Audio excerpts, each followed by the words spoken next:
What would you do if the person you never expected to see again suddenly appeared on your doorstep, demanding something you could hardly believe?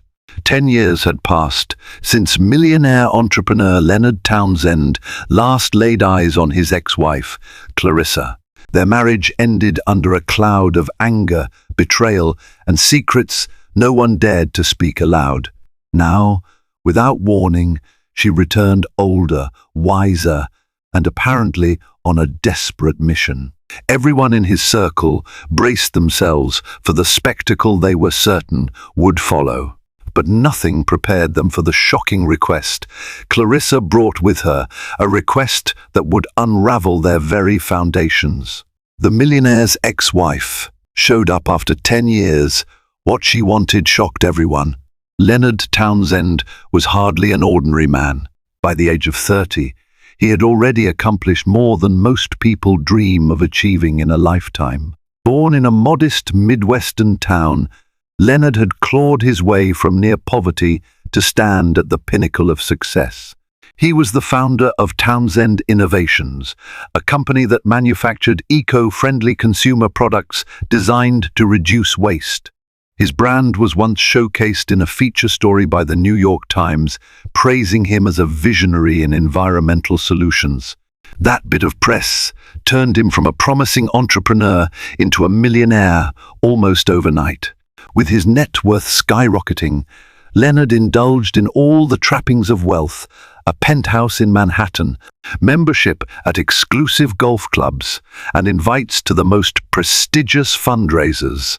These days, people wanted to know Leonard, not just for who he was, but for what he could offer them. He was used to the attention, used to the envy, and used to the occasional heartbreak that comes from mingling with those attracted only to his status rather than his true self.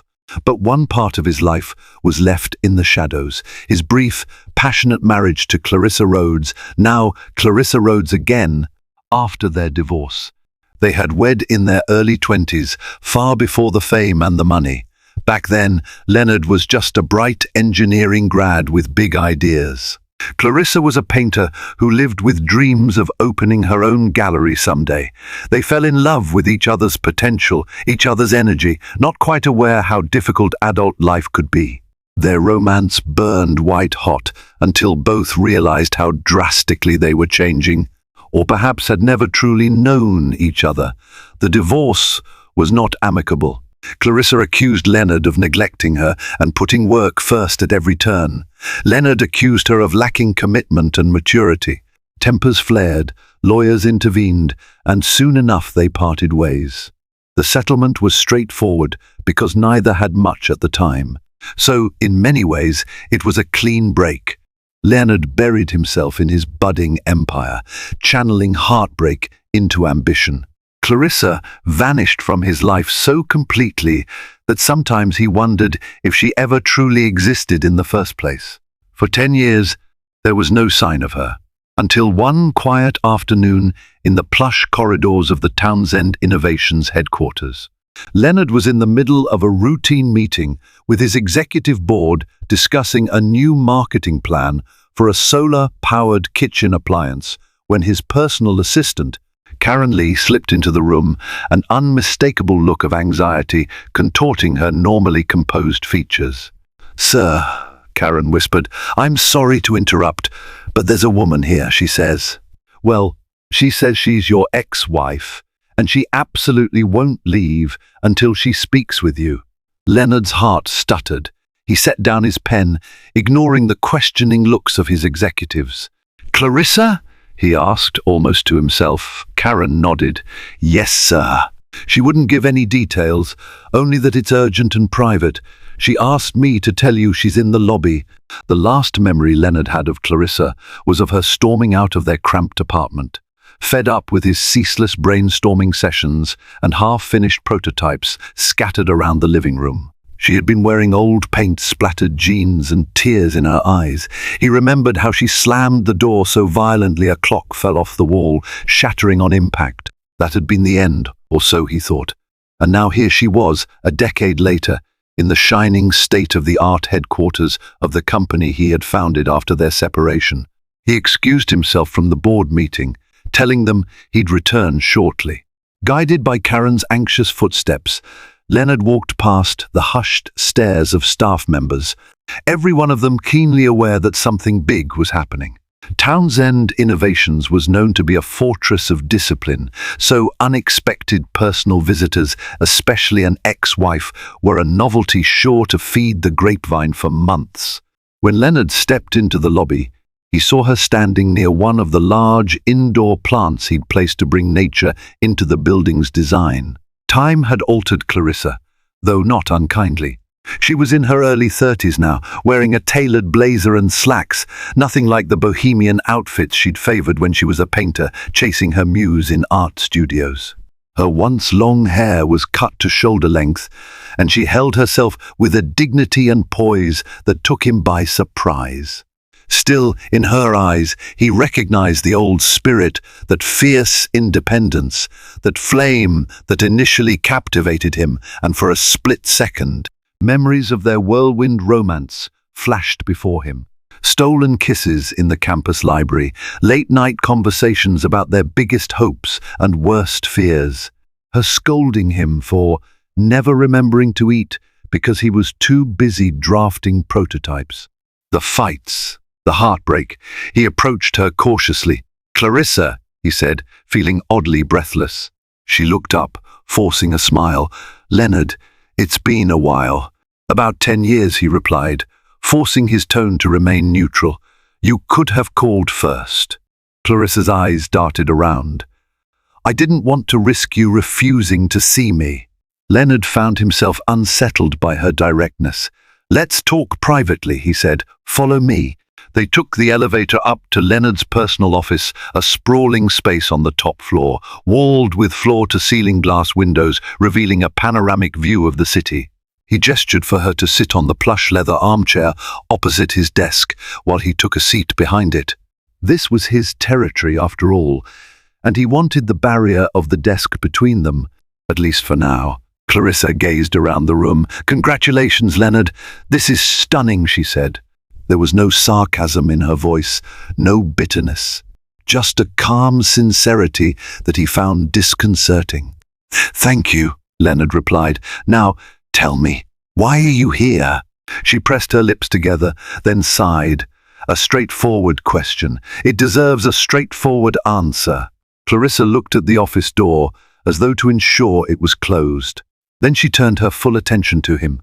"I need help," she said, her voice pitched low. "Financial help." Leonard felt the tension in his shoulders. That explained it. "You want money," he said, not bothering to hide his disappointment. "After all these years, you thought you'd come ask me for cash." Clarissa gave a half smile, one that carried the weight of regret.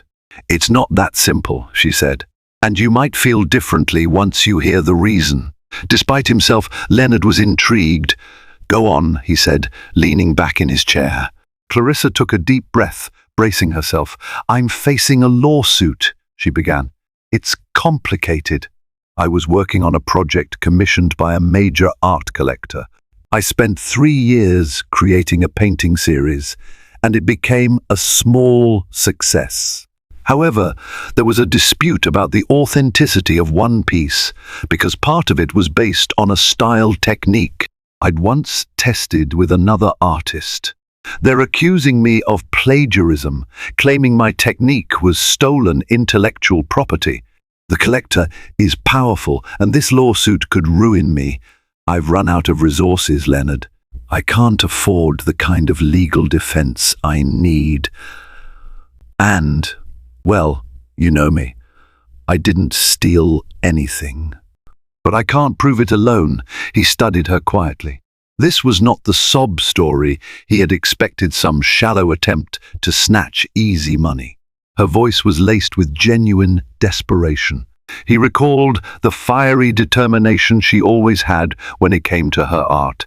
Clarissa's creativity was her lifeblood. The thought of her plagiarizing anything was almost laughable to him. "You don't have any other source of funds?" Leonard asked. Clarissa frowned. "I'm not a millionaire, Leonard. Never have been. Never aspired to be, honestly." I had savings from some successful gallery showings, but attorneys' fees are draining them at a ridiculous speed. I tried everything: crowdfunding, personal loans, side gigs, but it's not enough. And if I lose this case, not only will I be bankrupt, I'll be blacklisted in the art world. Maybe for good. Leonard rubbed a hand over his clean-shaven jaw. This was more complicated than he anticipated. And so you come to me. She lowered her gaze, slightly ashamed. You're the only person I know with the resources who might help me, or at least be willing to hear my side of the story. I'm not asking for charity, Leonard. I'll pay you back with interest. I just need help. He exhaled sharply, feeling the ghost of old resentment stirring inside him. The memory of her leaving him, criticizing him, mocking his work-obsessed nature. Yet here she was, needing the benefits of his achievements. How ironic. Why should I help you? Leonard asked quietly. Clarissa's eyes flicked up to his. Because we were once important to each other. Because maybe, somewhere deep down, you know I wouldn't come begging if it wasn't genuine. And maybe because you still care a little, even if it's only the part of you that once loved me. Her words unsettled him. The mention of love, even in the past tense, was enough to remind him of the wounded young man he once was. He was no longer that boy. He was a wealthy, influential figure. But still, something in his heart quivered at the mention of their old bond. He straightened in his seat, consciously putting on his business persona. Do you have any documentation about this lawsuit? I have everything, Clarissa said, rummaging through her bag. She produced a folder thick with legal documents, depositions, and letters from attorneys.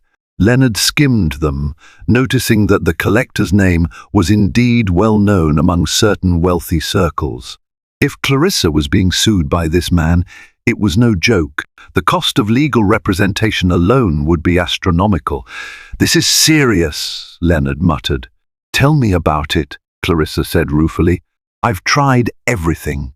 I even considered representing myself at one point, but that's basically career suicide. My new attorney says I have a fair chance if we can prove my technique wasn't stolen. But the collector's team has bigger budgets and more connections. They're not above strong-arm tactics. Leonard set the documents aside. So, you want me to pay for your legal fees? Yes, she said softly. In exchange, we can sign a contract. I'll repay you, plus I'll share any settlement money if we win. And if I do get blacklisted, I don't expect you to keep paying indefinitely. Just a loan. I need a loan, Leonard, and I know you're the only one who can give it to me quickly enough. The trial is soon. A knot formed in Leonard's stomach. I need time to think, he said. Clarissa nodded, standing. I understand. Can I reach out in a few days? He hesitated. Yes, he finally said. But don't drop in unannounced again. I have a reputation to maintain here. She almost laughed, but it came out as a shaky exhalation. Some things never change. She gathered her documents. Thank you for hearing me out, Leonard. I know it couldn't have been easy. I'll be in town for a while. He rose, escorting her to the door. As they rode the elevator back down, neither spoke. They were immersed in thoughts of the past, the present, and the uncertain future. When they reached the lobby, Clarissa turned to him and said softly, I realize this might seem sudden. I wouldn't be here if I had any other choice. Leonard gave a curt nod, unsure of what else to say. He watched her exit the building, noticing the curious stares of employees who recognized her from earlier. His mind raced with questions. He returned to his board meeting, but his concentration was shattered. By the time he left the office that evening, all he could see in his mind's eye was Clarissa's tired, earnest expression. For the next few days, Leonard struggled with the decision. Logically, it made no sense to involve himself in a potentially expensive lawsuit. Even if Clarissa promised to repay him, there was no guarantee she could do so if she lost the case. Yet, morally or emotionally, he felt a tug of responsibility. He knew she wasn't a thief. He remembered long nights watching her paint, how meticulous she was about every brushstroke, every color choice. She took pride in her originality. The idea of her plagiarizing someone else's style sounded absurd. Still, the bitterness from their past lingered. He recalled how she had belittled his ambitions when he worked late nights. She wanted him to be present, emotionally available, and that had clashed with his drive to succeed. Perhaps if they'd been older or more patient, they could have found a compromise. But they were too young, too stubborn. Ultimately, he had chosen work, and she had chosen to leave. To further complicate matters, Leonard had recently begun dating someone else, Alicia Rivera, a magazine editor. They were not yet serious, but Alicia was spending more and more time in his penthouse. It was Alicia who first noticed his distracted demeanor. "Everything all right, Leonard?" she asked one night over dinner at a trendy Manhattan restaurant. They were sitting at a corner table, partially concealed by the restaurant's modern decor. She wore an elegant dress. She always dressed impeccably. It was part of her job to attend galas and industry events. Leonard toyed with his wineglass. "I've just been preoccupied with some unexpected news. My ex-wife showed up." Alicia raised her eyebrows. "Your ex-wife? I didn't even realize you'd been married before." "We were both very young," he said, sipping the wine. "We've been divorced for 10 years. She came asking for a favor, a large one. Alicia set her fork down. "Wow, that's intense. What kind of favor?" He hesitated, unsure how much he wanted to reveal, but Alicia was patient, and over the past months he'd grown to trust her sense of compassion. So he summarized the situation: Clarissa's lawsuit, her financial struggles, and the possibility of him funding her legal defense. Alicia pursed her lips.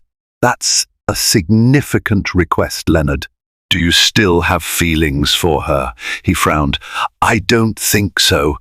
It's more about principle. I don't believe she's guilty. But yes, there's history.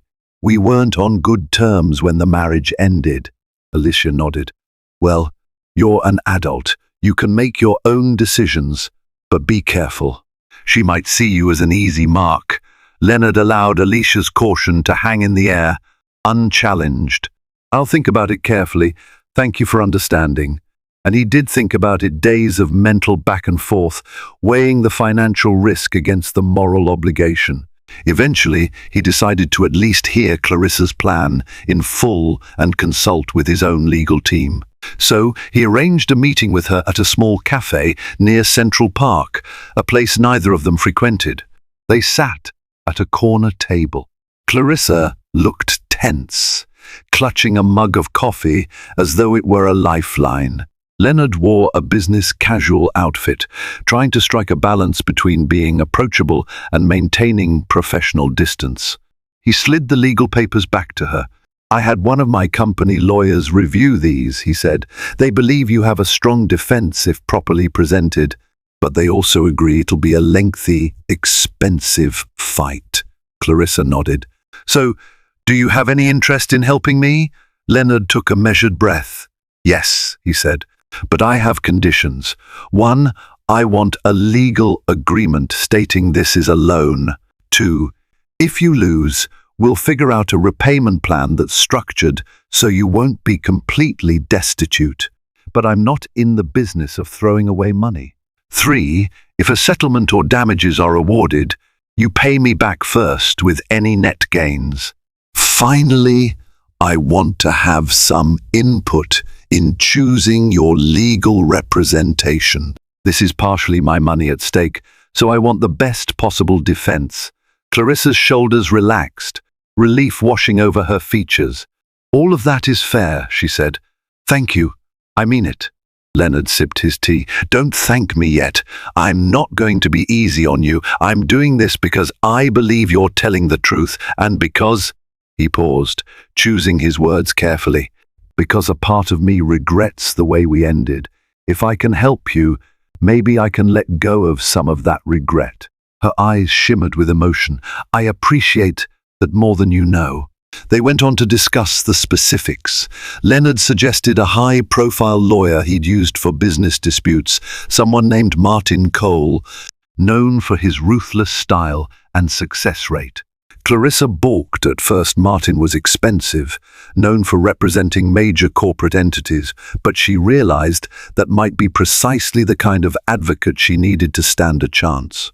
Over the subsequent weeks, Leonard set up meetings with Martin, introduced Clarissa to his own team, and arranged for a retainer to be paid out of a separate account. The arrangement was discreet. They didn't publicize that Leonard was funding his ex-wife's legal battle. For the time being, Clarissa stayed in a modest apartment near the outskirts of the city, focusing on her preparation for the court case. During that time, the two ex-spouses found themselves in frequent contact. Clarissa updated Leonard on the lawsuit's progress, the depositions, the gathering of evidence. She discovered that the collector's lawyers were digging into her past, trying to find any morsel of impropriety to paint her as unethical. They were interviewing old friends, old associates, even old romantic partners. On more than one occasion, Leonard found himself wanting to protect Clarissa, stepping in to calm her when she was on the verge of panic. This new dynamic confused him. 10 years ago, they were husband and wife, tearing each other apart as life's disappointments mounted. Now, they were distant allies, bound by a precarious agreement. And then came the unsettling part. The collector's legal team reached out to Leonard Townsend for a deposition. They wanted to grill him on Clarissa's past behaviors. They wanted to see if he had any knowledge of her dishonesty or unethical practices. Leonard initially bristled at the summons. He consulted with Martin, who advised him to comply, but be cautious. The day of the deposition, Leonard arrived at the law firm's glossy offices, greeted by the collector's legal team with chilly politeness. Martin sat to Leonard's left, his cold, blue-eyed gaze never wavering from the opposing attorneys. "Mr. Townsend," began the lead opposing counsel, "during your marriage to Miss Rhodes, did you ever witness her copying techniques from another artist without permission or acknowledgement?" Leonard's expression remained neutral. "No," he said confidently. "When we were married, Clarissa was still studying. Her style was evolving, but she was never a plagiarist. She was proud of her original ideas. Are you aware that Miss Rhodes shared a studio space with another painter who has since claimed that Clarissa emulated her signature layering technique?" Leonard shrugged lightly. "I recall Clarissa had a mentor or two, but that's normal for emerging artists. Techniques are taught, shared, studied. That doesn't equate to stealing." They pressed harder, trying to pry open cracks in his testimony, but Leonard remained adamant. Near the end, they switched tactics, asking personal questions. "Mr. Townsend, can you speak to Miss Rhodes's reliability with regard to financial obligations during your marriage? Did she ever borrow money and fail to repay it? Did you divorce on amicable terms?" Leonard glanced at Martin, who gave him a slight nod to proceed carefully. "We divorced because we were incompatible," Leonard said.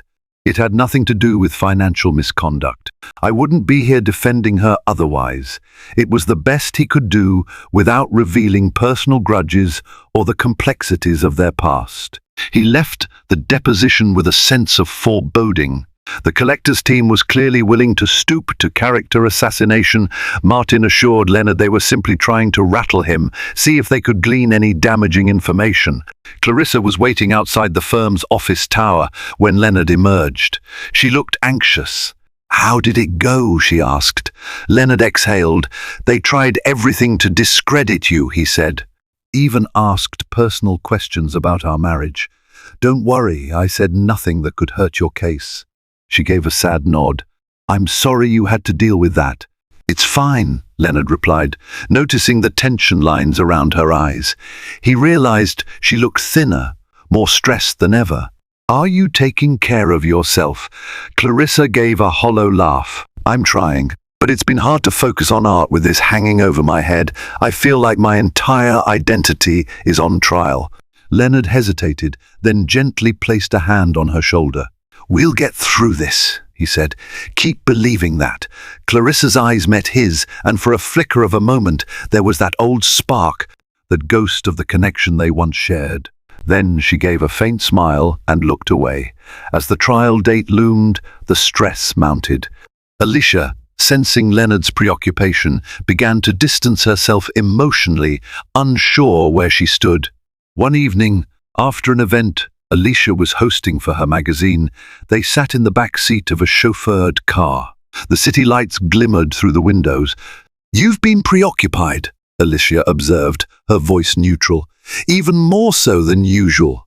"Is this about Clarissa's case again?" Leonard massaged his temples. "Yes, it's all consuming at the moment. I'm sorry if I've been distant." Alicia studied him. "Leonard, I know it's important to you to see justice done, but am I wrong to think there's something else here? Maybe unresolved feelings?" He paused. "I'm not sure," he admitted, surprising even himself with his honesty. "I don't think we're going to reconcile. Too much has happened, and we're different people now. But at the same time, I want her to be okay. She deserves a fair chance to prove herself." Alicia nodded slowly. "I understand. I'll try to be patient. But I need to know if I should be worried that your ex-wife's presence might shift your focus away from our relationship." Leonard took her hand. "I value you, Alicia. You have every right to ask that.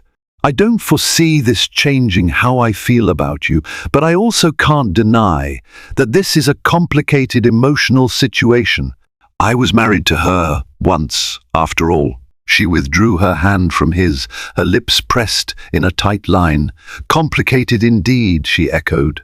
Their conversation ended there, leaving a tense silence in the car. Leonard wasn't oblivious.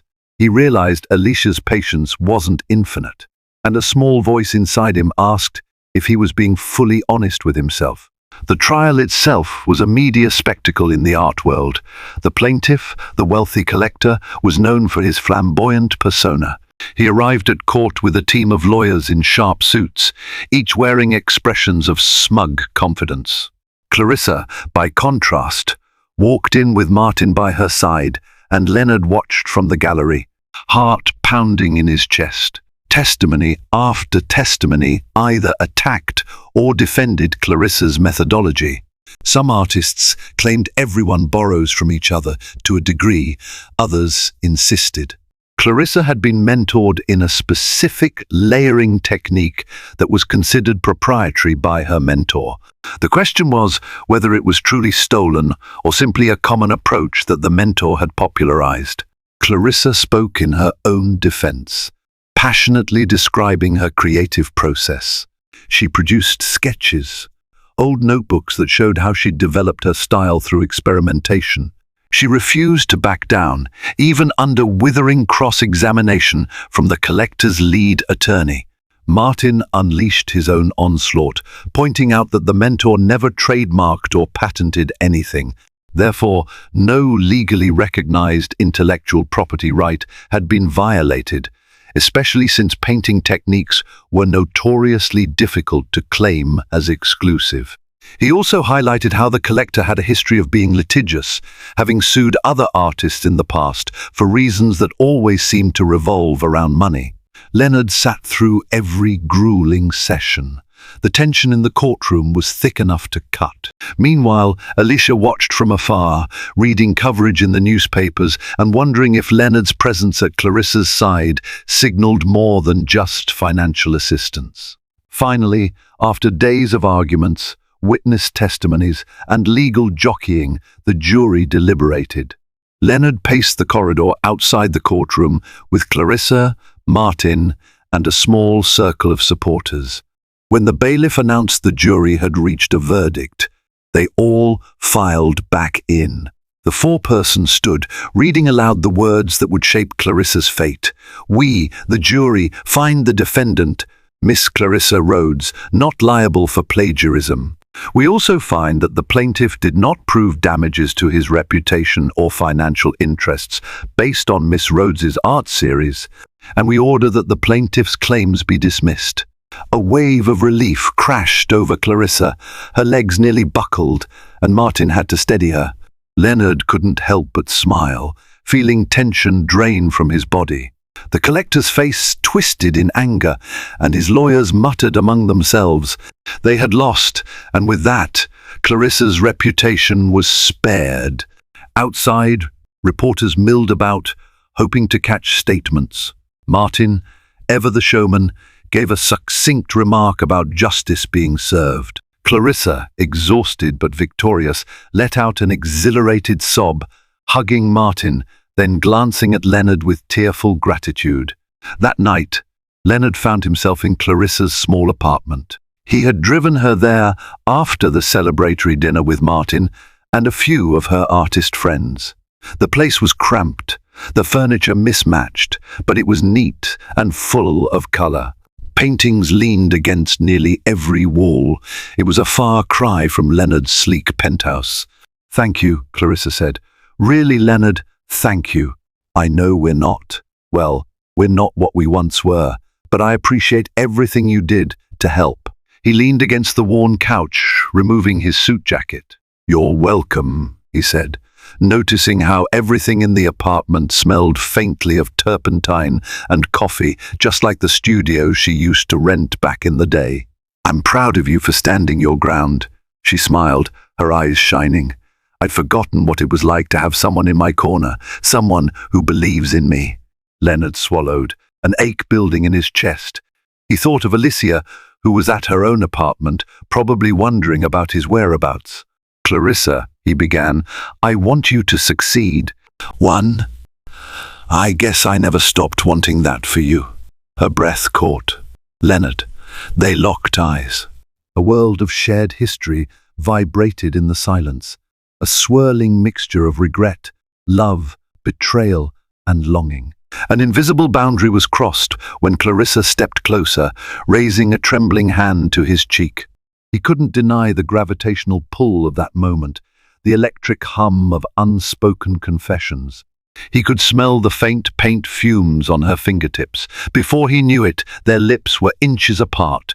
But just as her breath mingled with his, Alicia's face surged into Leonard's mind. Accompanied by a pang of guilt, he gently put his hands on Clarissa's shoulders, halting her. "I'm sorry," he murmured, stepping back. "I can't. I'm with someone else now." Clarissa's face registered both understanding and disappointment. "I see," she whispered. "I'm sorry too. I got swept up in the moment." He exhaled, his pulse racing.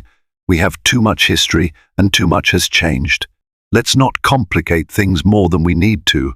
She nodded, trying to smile, though her eyes glistened. "Of course," she said softly. "I understand." They parted on good terms that night, exchanging a polite hug, a far cry from the passionate kiss they had nearly shared. Leonard promised he'd have his team finalize the paperwork, so Clarissa could begin repaying him at a reasonable pace. She thanked him again, and he left, heart swirling with conflict. In the days that followed, Clarissa's victory was the talk of art circles. Some praised her as a champion of artistic freedom, others debated the blurred lines of influence in the creative world. But the bottom line was that she was exonerated, and her name was out there again, this time in a mostly positive light. With the lawsuit behind her, she wasted no time setting up a new series of paintings, original pieces that, ironically, soared in market value due to all the publicity. For Leonard, life returned to its usual demands. He had business expansions to oversee, a board of directors to manage, philanthropic events to attend. However, a sense of unsettled emotion lingered. Alicia, though supportive on the surface, sensed his inner conflict. One afternoon, Alicia showed up at Leonard's penthouse unannounced.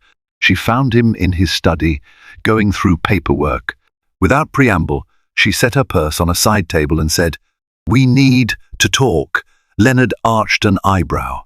"All right," he said, gesturing for her to sit. She folded her arms. I've been watching you these past weeks, Leonard. The first see how you look when you talk about Clarissa, how your face lights up at her successes. I also heard from a friend who saw you leaving her apartment late one night after the trial. I'm not the type to pry, but I need to know where I stand. He pressed his lips together, feeling the weight of her words. I told you what happened, he said. I helped her. I believe in her innocence. And yes, he hesitated, deciding to be honest. We nearly crossed a line, but I stopped it. I told her I'm with you. Alicia's eyes wavered, showing vulnerability she usually kept hidden. And are you? With me? Or do you want to be with her again? Leonard ran a hand through his hair. I'm not sure how to answer that, he confessed. We have a complicated past. It's not so simple as wanting to pick up where we left off. Too many wounds. But there's a sense of unfinished business. Yes, I'm trying to figure out how that affects my future. Alicia looked away, tears brimming. That's not the answer I wanted to hear, she whispered. I'm sorry, Leonard said, his voice low. You deserve someone who can give you all of himself. I'm not sure I can be that person right now. She nodded, a tear sliding down her cheek. I appreciate your honesty. It hurts, but I appreciate it. Picking up her purse, Alicia rose from the chair. I'm not going to wait around for you to decide between me and a woman you've already been married to. If you figure it out and want to talk, you know how to reach me. Leonard watched her walk to the door, guilt gnawing at him. He made no move to stop her because he knew she was right. She deserved better than his indecision. In the weeks that followed, Clarissa's career began to blossom anew. Her name was on the lips of gallery owners. Her paintings garnered more attention. She even had an invitation to a prestigious art show in London. She called Leonard to share the news. That's incredible, Leonard said over the phone. I'm happy for you. She laughed, the sound lighter than he had heard in months. All thanks to you. If you hadn't believed in me, I'd still be drowning in legal fees.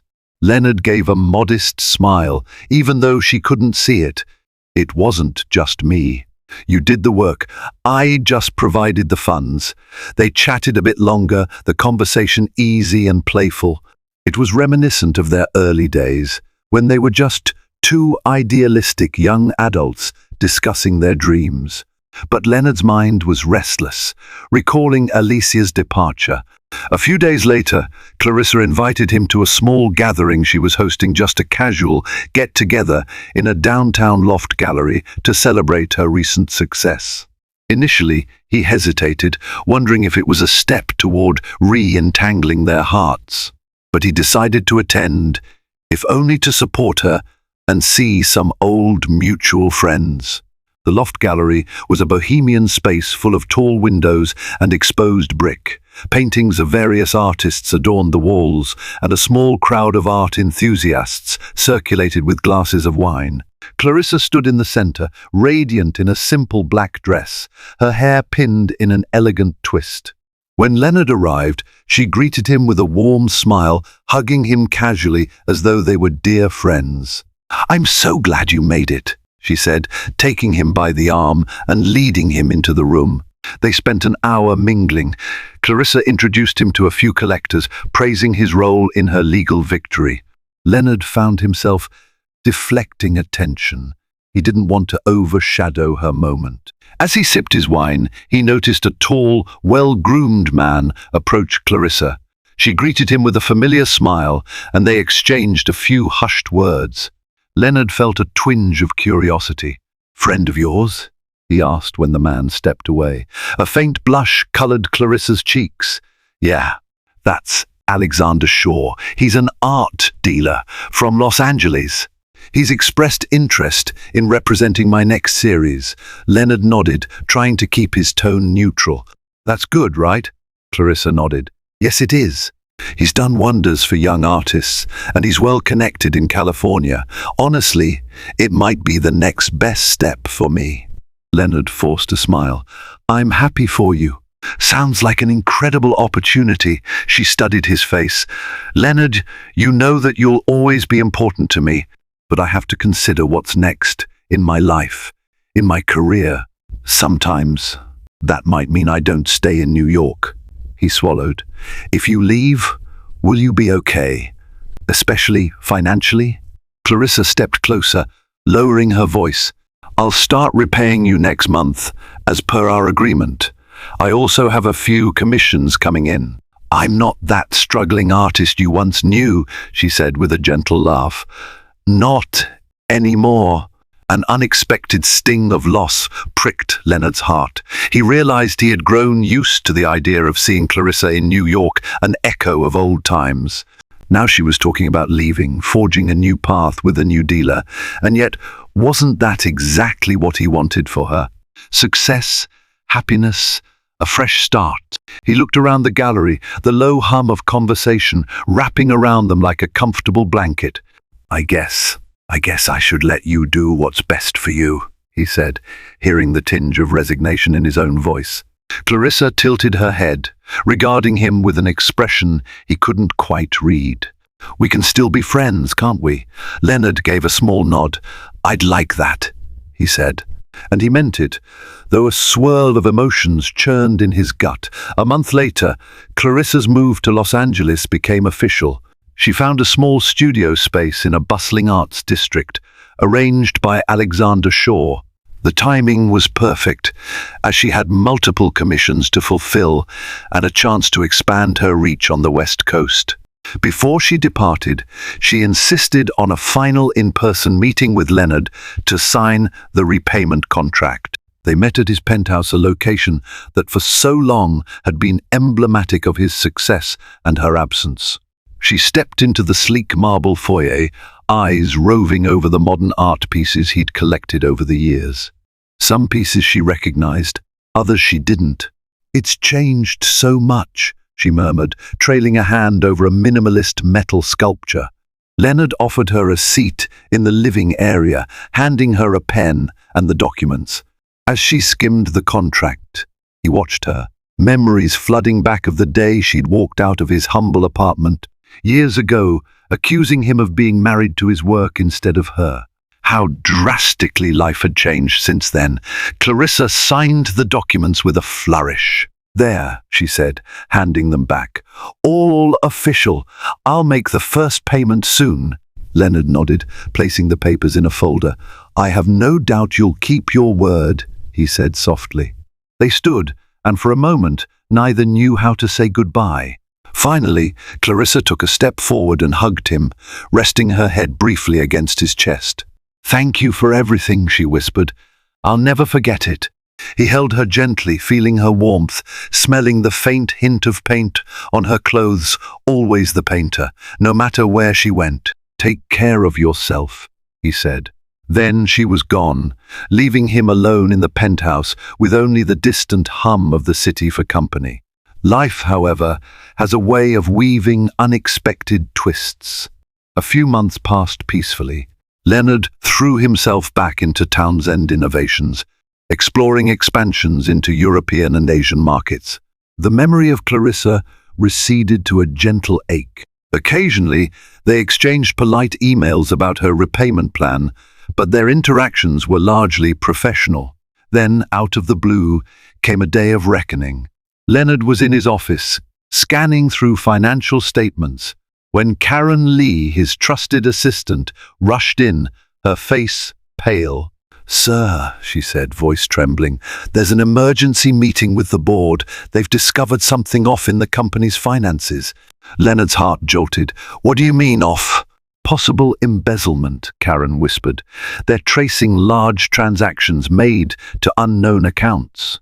The CFO suspects internal fraud. Stunned, Leonard raced to the boardroom. There, the CFO, Martin Rudd, along with several board members, displayed evidence of unauthorized transfers from company accounts. A significant sum of money, millions, had vanished over several months. On closer inspection, it looked as though someone had meticulously set up dummy suppliers, funneling money out bit by bit. Who had access to these accounts? Leonard demanded, adrenaline surging. Martin Rudd swallowed. A handful of top executives, including you, me, but the main suspect right now is Eric Wilson, our procurement director. He had the authority to create new suppliers for raw materials. Leonard's jaw clenched. Where is Eric now? He's gone, Martin replied grimly. Hasn't shown up to work for days, and we can't reach him. We suspect he's fled. Shock and rage coursed through Leonard. This was a personal betrayal. He had trusted Eric. They'd known each other since Townsend Innovations was just a start-up. We need to call the authorities, freeze his accounts, do everything we can to track him down, Leonard said.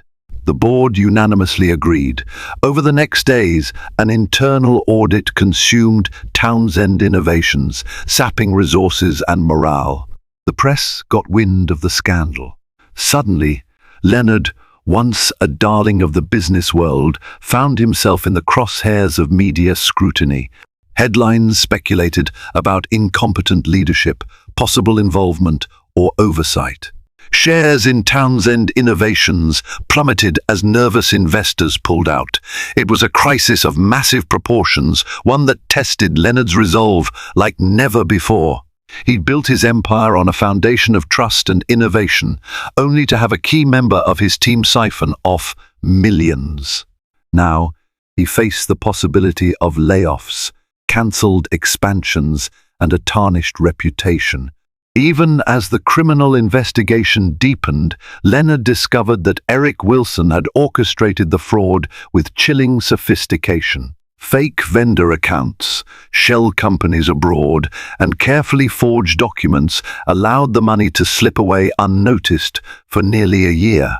The question was whether Leonard would be held accountable by the board for failing to detect it sooner. Days bled into weeks of crisis management. Leonard was forced to sell some of his personal assets to help cover the shortfall. He parted with a portion of his stake in Townsend Innovations to appease the board's demand for liquidity. For the first time, he stared down the real possibility of losing the company he had founded from scratch. In the midst of this turmoil, Alicia reappeared. She reached out to express concern, offering moral support. But Leonard, consumed by damage control, had little time for personal entanglements. Their phone calls were curt, overshadowed by the corporate meltdown. Then, in a twist of irony, Clarissa called. She'd heard about the scandal from the news. "Leonard, are you okay?" she asked, voice laced with concern. "I know we haven't talked much, but this is all over the media. Is there anything I can do?" Leonard let out a humorless laugh. "I appreciate it, Clarissa, but this is something I have to handle myself. The company is in crisis. I might lose everything if I can't fix this." Clarissa paused on the other end of the line. "You sound exhausted. Please remember to take care of yourself," he sighed. "I'll try." He hesitated before adding, "Thank you for calling." With that, they hung up. Despite the chaos, her brief call gave him a tiny spark of warmth. Maybe it was comfort knowing that, in a way, they'd come full circle. He had once rescued her from financial ruin, and now she was offering concern for him in return. Over the next few months, the situation at Townsend Innovations stabilized somewhat, though it remained precarious. Eric Wilson was eventually arrested in a foreign country, extradited, and forced to face charges of grand larceny and fraud. Recovering the stolen funds proved complicated, but at least some portion of them was reclaimed. Leonard had poured his own personal wealth into shoring up the company. As a result, his net worth took a major hit. He sold the penthouse, downsized to a more modest home. The press had a field day with the story of the fallen mogul, though Townsend Innovations was still operational. Karma seemed to be coming full circle. Leonard had once been unstoppable, but now he tasted betrayal and financial stress. Some long-time employees questioned his leadership. The board demanded constant updates on the recovery process. Investors who had once clamored to invest in Townsend Innovations began to keep their distance. Through it all, Leonard learned humility. He discovered who his real friends were, people like Karen Lee, who refused to abandon ship, and a few loyal board members who believed in him. Alicia offered moral support, though their personal relationship never fully recovered. And Clarissa, from her new life in Los Angeles, continued to pay back the loan monthly, never missing a payment. Then one rainy afternoon, as Leonard sat in his now unassuming office, going through another mountain of paperwork, he received a package, no return address, just a carefully padded envelope. Inside, he found a note. "Leonard, here's part of what I owe you. This painting represents my gratitude and the role you played in helping me reclaim my life. I hope it brightens your day." Clarissa gently. He unwrapped a small canvas painting, a vibrant depiction of a city skyline at dawn. The colors were bold, swirling, full of life. In the corner, Clarissa had signed her name. It was a piece of her soul, mailed across the country to him. He placed the painting on his desk, leaning it against the wall. For a moment, he forgot the chaos around him and simply admired the art. A warmth spread through his chest, a reminder that not all was lost. Months later, the dust finally settled. Townsend Innovations didn't collapse, though it shrank considerably. Leonard's once dazzling net worth was trimmed down to something more modest. He was no longer among the city's most elite, though he remained comfortable by most standards.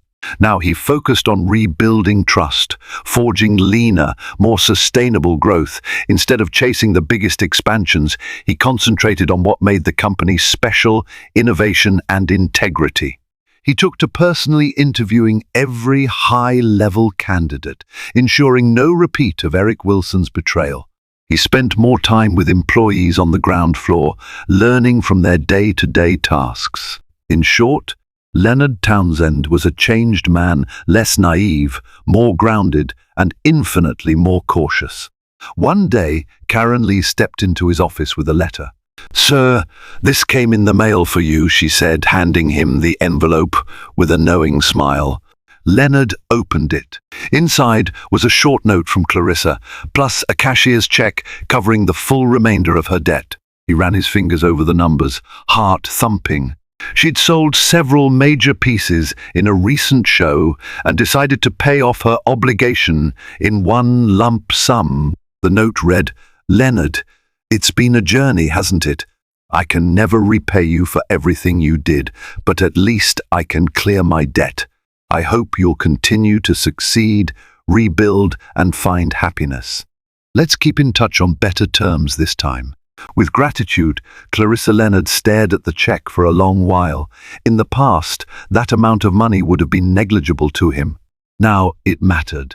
He took a deep breath, feeling a rush of conflicting emotions: pride for Clarissa, gratitude for her honesty, and a wistful longing for what might have been.